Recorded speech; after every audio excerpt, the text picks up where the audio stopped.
Hello, hello Toastmasters.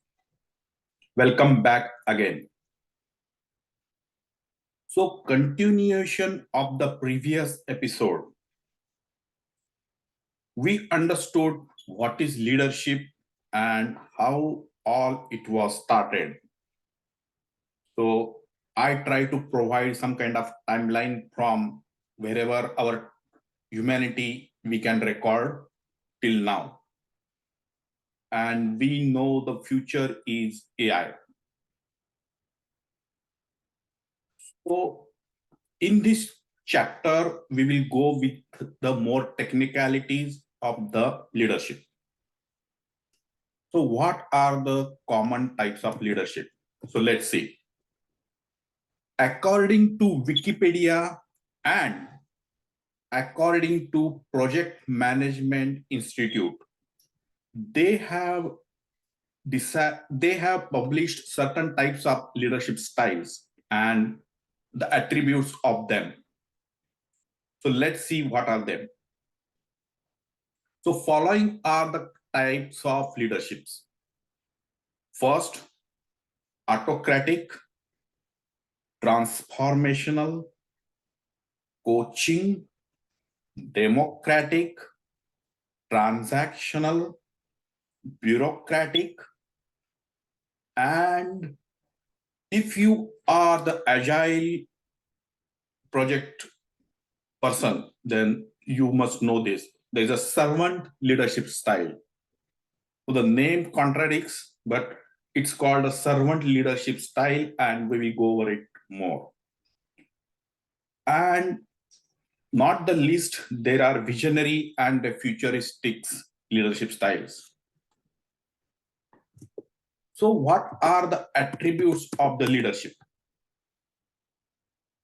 Naturally, there are many types of leadership. So those many multiplied attributes should be there. Like the leadership should be visionary. A leader should provide a direction to the followers. He should be goal oriented, result oriented. He should be deterministic. He should be popular, but should be able to take non-popular decisions if required. His communication skills in terms of interpersonal and public should be at the par. That's extremely important. He should have empathy, sympathy, ethics, authenticity. He should be able to give us the strategy. He should be able to manage the relationship, public relationship, stockholder relationship, or community relationship. He should be able to do that. He should be attentive to the details. His leadership style should be purpose driven and it needs to produce some goals. So if you see all of them, then you will wonder what is good, which style is good, because I told you like several leadership styles. Say autocratic, transformational, coaching, democratic. Wow, what they mean? So autocratic is kind of the leader will make all the decisions, he will command, he will order, and kind of make a quick decisions. He will provide kind of a very quick direction for the particular problem.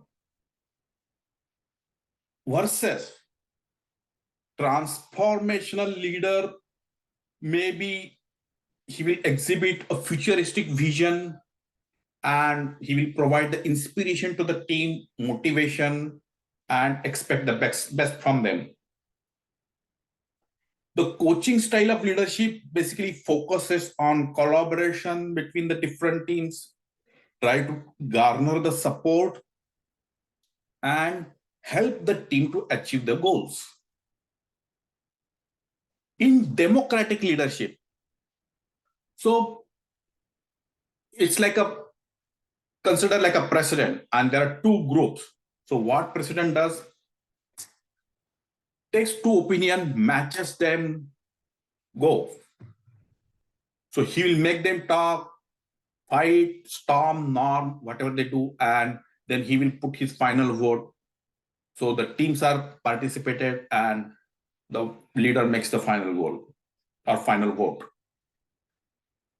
The transactional leader is kind of a military leader. So they will make a decision based upon rewards for good work and punishment, immediate punishment for the bad behavior or not acceptable behavior. And that's how they provide the motivation. Now, here is the favorite one, bureaucratic. So, bureaucratic. So I'll come to this point little later.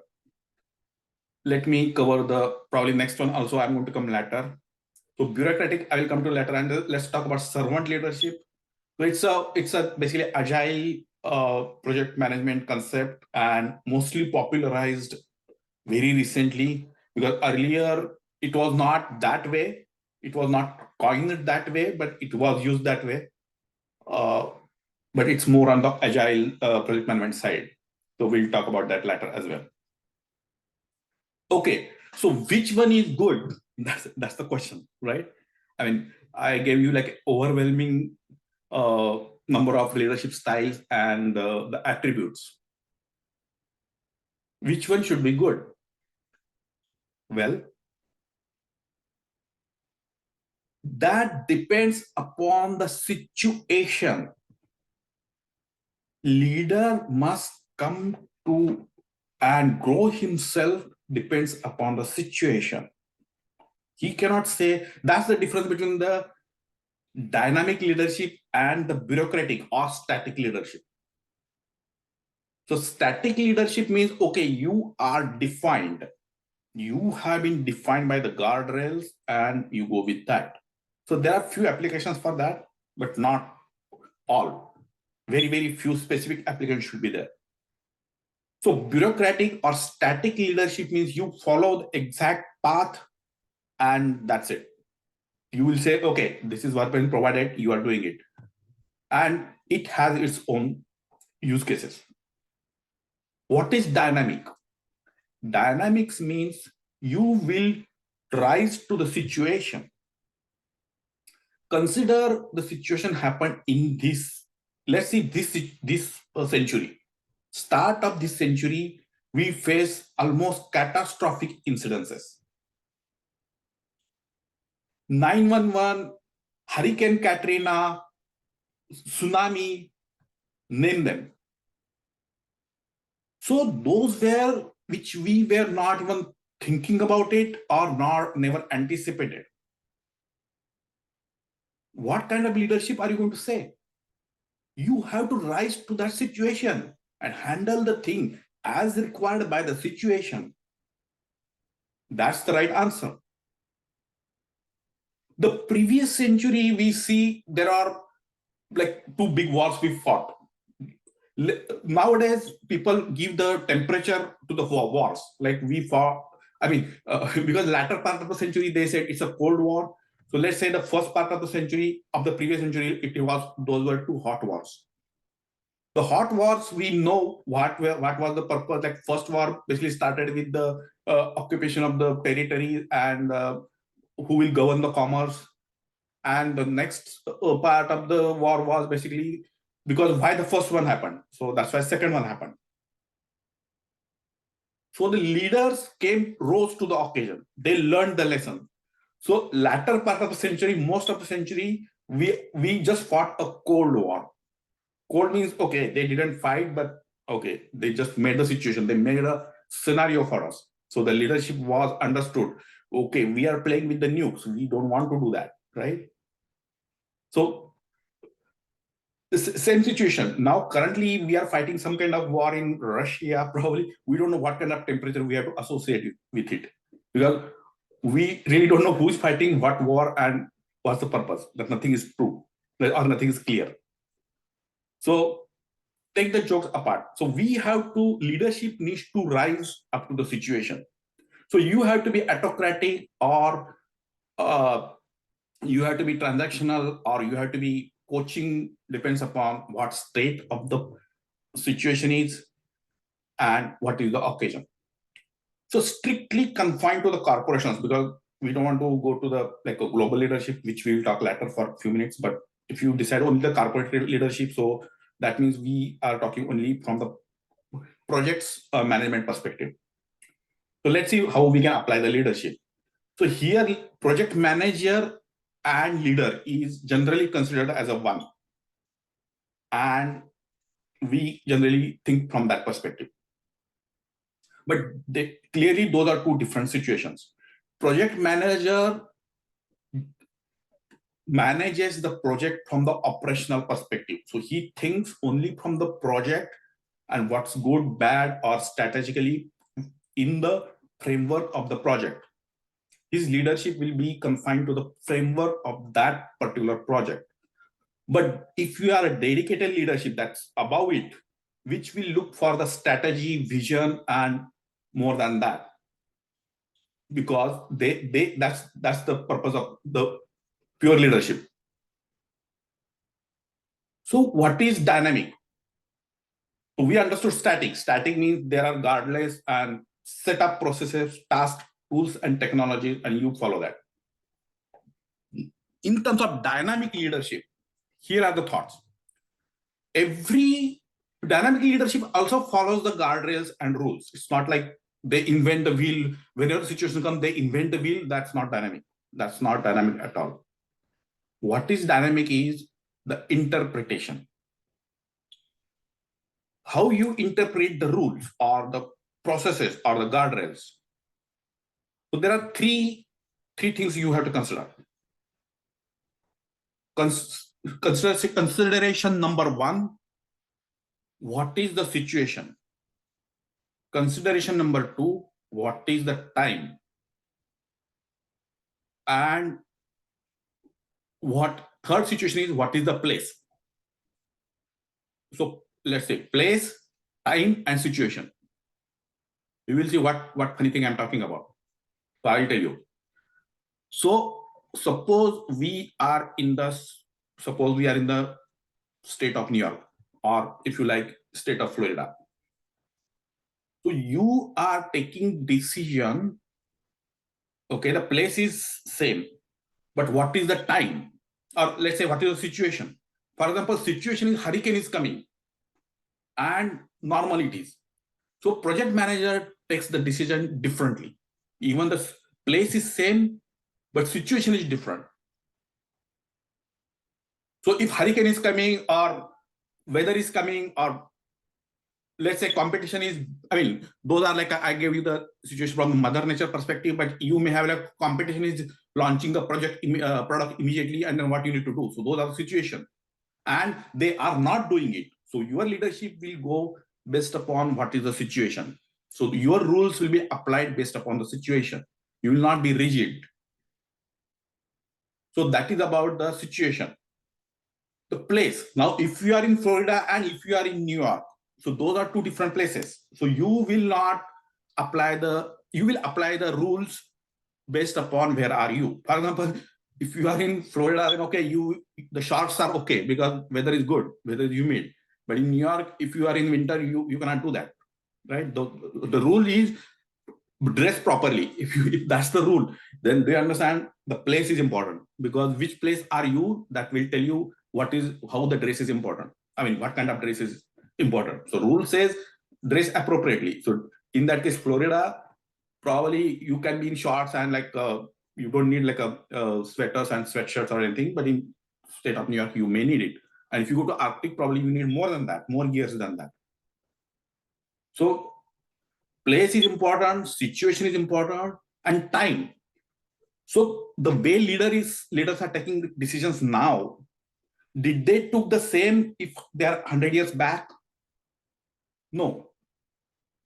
They won't take, if you apply some rule, the same rule from 100 years back to now, or even because now generation is becoming like 10 years only in software. So 10 years back, how you decided it, now you cannot take that same rule, because the technology chain underline like here and there.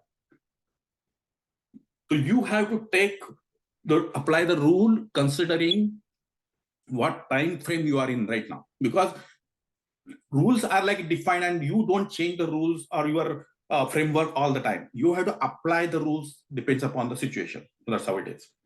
So that's the leadership, because leaders will be able to make those decisions. So that's what called as a dynamic leadership. Now I want to give example of this. So do you remember in like 400-500 years ago, Galileo and Copernicus, they were almost tortured for their discoveries. Now we are laughing. We are in this because time has changed. Do you know? Because that time religious institution tortured them for what they discovered. Right? They were saying, "Oh, Earth is not the center of the universe," and our people laugh. They did not agree. Darwin faced so much criticism from the everywhere because his theory was not matching to something. Now today we think, oh, we are in a modern science. Let me give you an example. Do you think we are in modern science and modern thinking? Then what about the stem cells? Because there was supposed to be decision taken for the stem cells research. We know stem cells research can lead to some very, very bad behavior from certain side, and that will become very unethical. But stem cell research is required because if you are going to the space or if you are trying to go to the different star systems, how we cannot live with these genes, because these genes are evolving millions of years. We need some quick turnaround, and unless the gene altering technology or those kind of thing, unless the stem cells has been approved, the research has been approved, we cannot go there. Correct? So those are the dynamic leadership. So you have to apply the mind. The leader needs to give those kind of considerations. So definitely not a single leadership style is always same. You have to be situational and depends upon the whatever the situation I mentioned, those might not come to the regular project or normal leadership situation. But to elaborate point, I probably gave more situation. But generally, if you consider only the corporate or like just stick to the software what we are, then yes. So visionary situation means how the underlying technology will change. So considering like 20 years ago, there were mainframes and they vanished like this. In one day, mainframes gone and everything becomes the open system. And everything becomes like Oracle or those SQL Server, those databases took over everything from the mainframe databases. Now what happened? After a few years, all the mobile technology came, but still it was using the probably technology of the database, like only in the mobile world. So it changes, focus change, but existing still there.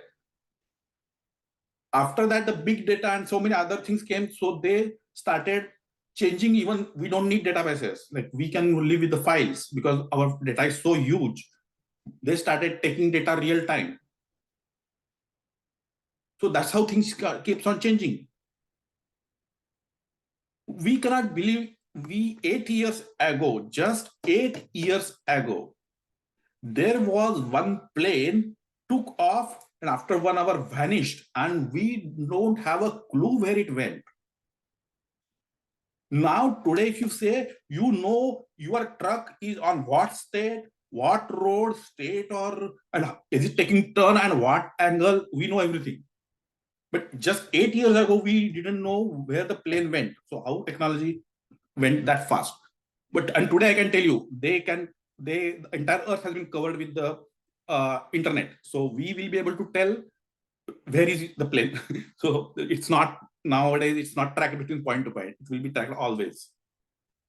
So technology will be always changing. And earlier, the research technologies period was like 100 or 50 years, but now it's like a 10 or maybe it will go down. So we need to, that's the leadership style we need to focus on, because it will govern how the resources have been managed and what kind of skills will be required. All those determinations will be there considering the futuristic trend. Project manager will think that's the current project, but leader probably have to see something more. So that's how the dynamic leadership will do. So apart from leader will do the motivation, coaching, and he will bring the multiple sides and solve the problems. Apart from that, visionary, because that's more important, because the underlying technology keeps on changing like anything. We already know chat GPT is taking over, and 3 years back if you ask me, we just heard about it, and now we are thinking, whoa, this, we heard everything that chat GPT will take over everything, that technology will take almost everything. After 10 years, we don't know what's happened to diesel or gasoline vehicles. So all those vehicles, the EV or hydrogen, they will be AI. So everything will have AI in it, right? So that's the futuristic vision. So trained like how the mainframe went like this. So the open technology can go like this. Apart from that, they are coming with uh, quantum computing. I mean, that's a very, very long shot. Currently, we don't have to worry about the kind of level we are at the leadership level. We don't have to worry about that. But yeah, I mean, if you want to think, yeah, those are the probably next step. Probably we may not be thinking that our next generation will come for that. But so that's the dynamic leadership which I wanted to highlight. Apart from that, so that will be futuristic leadership, and I will explain more on that. But let's talk about something about the servant leadership. So what is servant leadership? Servant leadership, like it will say, may I help you? Can I remove your impediments? So the servant leadership will try to collaborate with you, different than the regular leadership is doing. The question is asked here, is leader supposed to be the subject matter expert? Because their answer is lying there. If leader is the subject matter expert, then he definitely understand what are his followers are talking about. And then somebody tells something, he will say, no, no, no, I know what you are talking about. And that is like that, or that's not like that.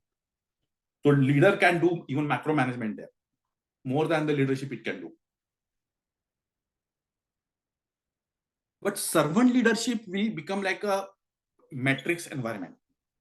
So you will take a leader who can probably manage one or more, but that's not a exactly you can say program management. We are not, if you are managing more project, that doesn't mean you have to be program management. But this is my theory. So if you take a servant leader, probably you can just use him for your project, and he will remove your impediments. He will make your timelines. He will take the schedule. He will do the risk analysis, and he will make sure the timelines has been followed, quality has been, all the processes have been followed, and he will do the same thing for other projects. The project, like probably technical leader, will worry about the more technical part of it. So currently, technical manager and project manager and leader are all one. So if you make them different, then servant leader can act on multiple projects. So that's the theory.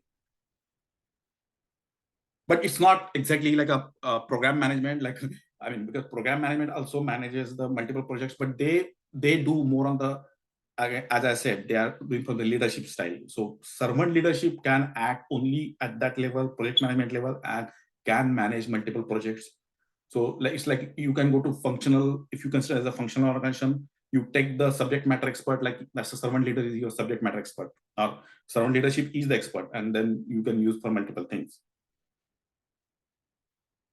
What are the examples? So definitely we can see many people are like servant used as a servant, they exhibited as a servant leadership. So if you see our admiral, look at his wealth, but how he lives with examples. He is accessible to everybody. He will answer the question under his co-workers.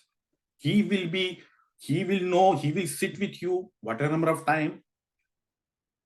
So that's kind of servant leadership. We have seen the autocratic leadership as well, because there are stories about the temper from Steve Jobs, but he was such a great leader. He was not classified as a servant leadership, but he was a great leader. In terms of president, probably if you consider President Obama, that's the best example, because he will be with you. Everybody will think he's his friend. Everybody's friend. So that's a servant leadership, which is the great and should be used more, especially for the software industry, what we are working on. That way, we can have more distinction between the technology management, project management, and leads, because those are three different things according to me. Because leads means we have to see the future and think more than that. And then project manager, in terms of technicality, he will look into the existing project of his into his scope. And the servant leadership basically can manage multiple things like scheduling and the timeline, processes, all other things. So with this, we can stop for the episode number 2. And in the latter chapters, we will see more attributes about futuristic leadership, and we can take corporate examples as well as probably more than that. So stay tuned. Thank you.